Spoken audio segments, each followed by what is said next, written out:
Good morning, everyone, fellow project managers, PMPs to be, those of you who are already certified. I want to thank you for joining us this morning. This is the IAC Training Blitz. I know some of you saw this and may have been a little bit hesitant to join, but infrastructure as code is a topic, cutting-edge topic that PMs need to know a lot more about. So we've got our in-house expert.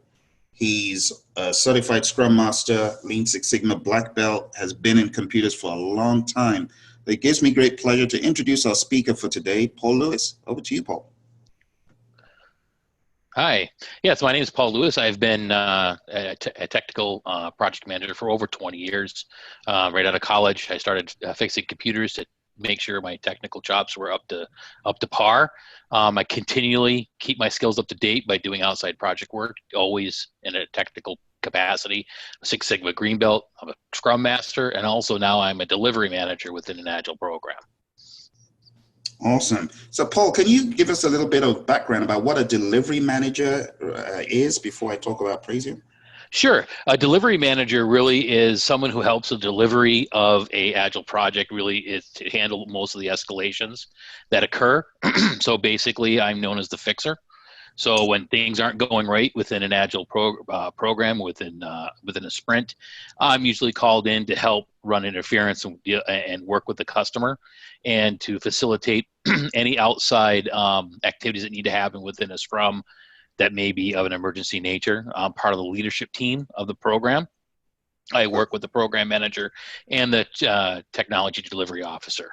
Gotcha. So it's more of an agile environment, not hardcore Scrum, where there are certain roles with names defined. And for example, let's see, what's a common role in the world of Scrum that you guys don't do, or do you do all of it? We do all of it, depending on, we have software development teams that really are more Scrum than, let's say, infrastructure. Okay. And that's primarily because of the long lead times for certain items of infrastructure. Especially if you're building out a data center, you can't do things within a sprint because the servers take a lot longer to get in. That's true, yeah. So that's really the difference. So what we do is we take the principles of Scrum and put it within the Scrum teams, and depending on how the application development team, how far along they are on their Agile journey, we actually more times than not integrate with them. Okay. Gotcha. Okay. Well, thank you, Paul. Well, Praizion is the company behind this event. Praizion has trained various organizations and government entities worldwide. And most of the time, we're used to delivering things in the line of project management, Scrum, Agile, that type of stuff. But today, we're going a little bit deeper into a little bit more of a technical world of what exactly it means when you say infrastructure as code. So, Paul, over to you, and just help us unravel this mystery that is a mystery for many people. Hi. So if you're looking at infrastructure as code, pretty much there is these three pillars of infrastructure as code. It's installation, configuring, and connecting.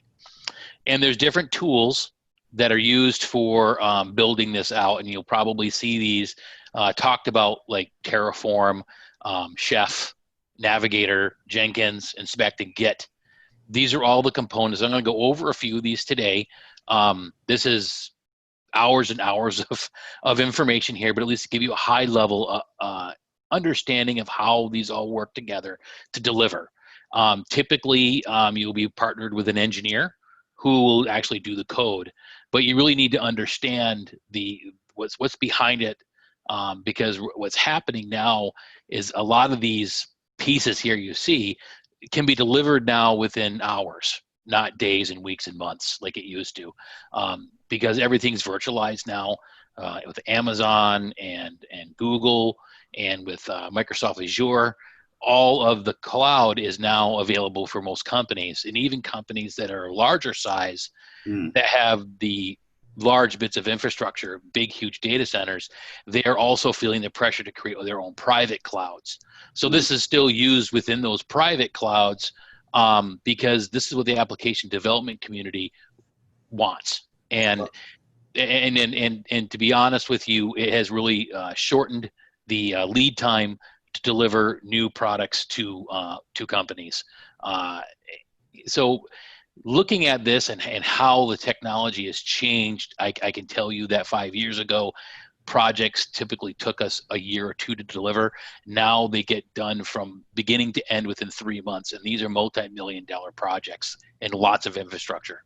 Wow. Wow. Can you give us like some sort of real world problem statement or project high level charter to understand what exactly, this is all about? So for people Sure. who are not that technically deep, they're wondering, is this the installation of a server, or is it installation of a data center, or what This is is it? everything. So basically what this is, this delivers the server and the environments. So let's say you have a requirement from a customer. They want to build a new application that has a SQL backend Mhm, plus a couple servers and then a web front end with Java. mhm. This delivers all of it at Mm. once Wow. within hours at the most. Um, Usually it's within minutes. What a really good way to kind of see how this kind of works, you can open up, and most people have an Amazon account already. Yeah. You can open up and actually create your own servers on Amazon for free. Um, and you can see how quickly it takes to spin up a server with SQL on it. It literally takes 5 minutes. Wow. Um, and then you have to do some configuration afterwards. But as you can see with the navigator piece here that we use, it does that for you as well. Creates the load balancers, the DNS, the database, the servers, and Java. So a lot of this stuff is now anybody can do it. When you really need a Scrum Master, PM to help, it's typically a lot of infrastructure. So if you're building Mm. multiple big servers, but you still can do it. We're delivering right now like a 40 terabyte Oracle database. We'll have 20, 30,000 simultaneous connections, all via infrastructure as a code. And that's what the difference is now compared to what it was even 6 months ago or a year ago. And I can tell you, looking through a lot of the postings for job wants, they're all talking about this. They're all talking about Jenkins, Experience, Terraform, Chef, Mhm. with some Git and Navigator. And this is what we use. And there's a lot of others as well. Cool. Cool. Okay, that's helpful. Thank you. So infrastructure as code delivery package, this kind of goes through how it works. So when you're designing this piece here, we call it SLD as a standard engineering term. So basically it's a systems level diagram. So we figure out what it is that you want to build at a logical level, databases and connections and so on. You then feed that into JSON, and you work with clients to determine the solution and generate JSON input for provisioning code. And that's another piece that we do. And because the servers now are not physical servers and very few are built now, I can tell you that when I started, we could build physical servers within 3 months. Took us 3 months. Everybody knew what they were doing. When I provision a physical server now, it's so rarely done. We always have problems because people don't remember how to do it anymore. And we're talking about a 300,000 employee company that I work for, because we have our infrastructure is all virtual. Everything is using VMware to build infrastructure. Hardly anybody needs physical servers anymore.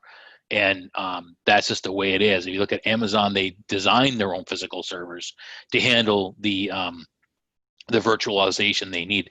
So did Google, and so does Facebook. So this is a industry-wide transformation from I'm going to buy a server and I'm going to put this on here. We don't do that anymore. No one does it anymore unless you're a very small company. And even those I wouldn't even say to do it because it doesn't make any sense financially. Everything is virtualized. So when you're looking at building it, you put it in JSON, you do some scripting, and then Terraform through the API creates your infrastructure. That's infrastructure as a service or a program as a service. That's what those things are. I covered that earlier in another slideshow that we did earlier. But anyhow, that builds the servers, the containers, and the databases. And then the second day, you'll run Chef, which has the actual application settings.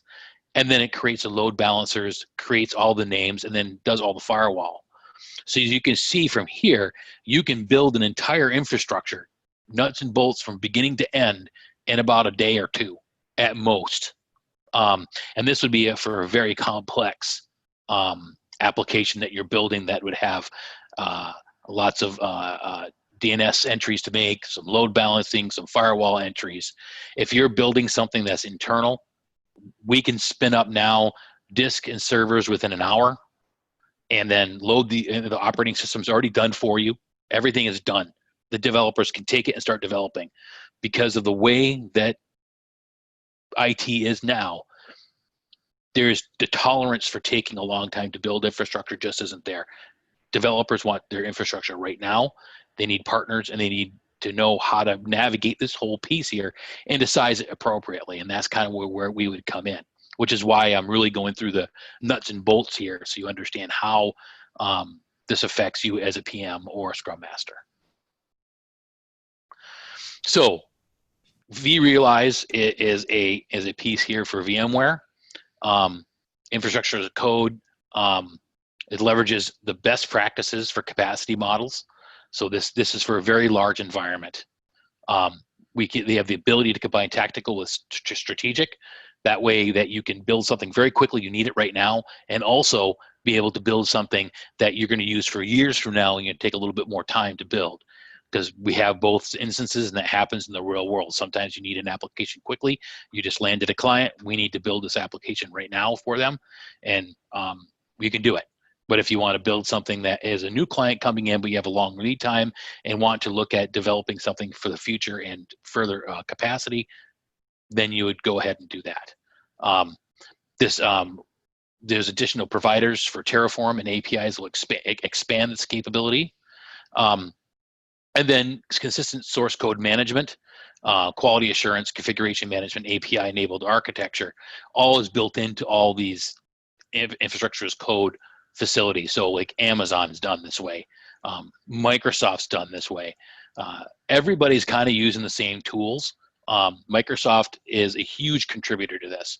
So things have changed dramatically within Microsoft. As a matter of fact, I would say that they are at the forefront now instead of being behind of the Red Hats and the Linux side and the open source.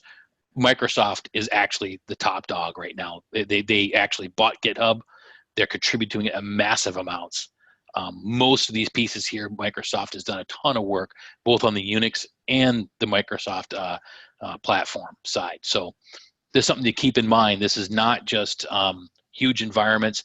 Even if you had a customer with 100 employees who wanted to use Amazon Web Services or Azure, this is all pretty much the same. There might be different tools, but the boxes are the same. So I'm going to go into Terraform. This is the big one right now for configuration.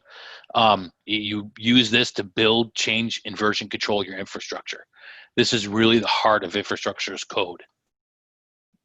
Is a tool to manage the virtual life cycles, AWS, VMware, etc. All those, and it supports and it's a tool to manage supporting services like DNS and email. So again, Terraform does a lot of things, and it really depends on the company you're working for how much they use this compared to another tool. There's no silver bullet. Everybody just takes pieces of these that fit best with them. So it's just good to have a good understanding what Terraform is. You also can manage system services like MySQL and PostgreSQL. Configuration files could be HCL or JSON, which are again those middleware pieces that actually do the scripting. And it was created by HashiCorp Variant, and it's written in Go. I don't know those languages, but it's just good to know that what it's written in. Sometimes I find for myself, having a little bit of technical background keeps the engineers honest. So what does it do for us? It talks to multiple cloud infrastructure providers. It doesn't just do one or the other. It does AWS. It can talk to all of them. It just really depends on the infrastructure that they have and what they allow. So it's something you would have to check out. Most likely your engineer assigned would be able to do that, but it's something to keep in mind so you know when they're talking about this, that this is something that they understand. And it's Express. It's an API agnostic language, so it doesn't really matter what it is. It can talk to all of them. So change infrastructure, will apply incremental changes, updates, allow you to increase RAM, increase disk dynamically. So again, the benefits of this type of system and the virtual world is that you can make those changes on the fly. You don't have to have a guy run out there, pop open the machine, have tons of downtime, add RAM or disk. It's dynamic. It can happen right in the middle of a transaction. Most times don't even need a change for it. It's that quick. And then when you're done with it, you can get rid of it. Again, that's another really nice piece of this, is that hanging on to this old equipment that isn't good anymore, you don't need it anymore, it saves a lot of cost, because as soon as it's gone, you're not charged for it anymore. And that's another thing that's really beneficial for these cloud and virtualized environments now. It really does allow you to control costs. So if you need to build an environment really quickly to prove a concept, which happens a lot, demo it to the customer, they say yay or nay, you destroy the old environment. And before, when you had to buy physical equipment, you couldn't do that. You were stuck with it. This really helps you provision and deploy very rapidly, and it really fits into Agile very well for these application development teams, in that you usually can deploy all this, and they can actually put code on it within a sprint. It also allows you to preview the changes before you do it, and as I said, it scales very easily. So if you wanted to build 2 servers or 200, it doesn't matter. This will do all of them equally and doesn't really take any more time. So some of the variables, TERRAFORM takes variables as input. It's type variables and uses JSON, ACL, or CLI, which is the different input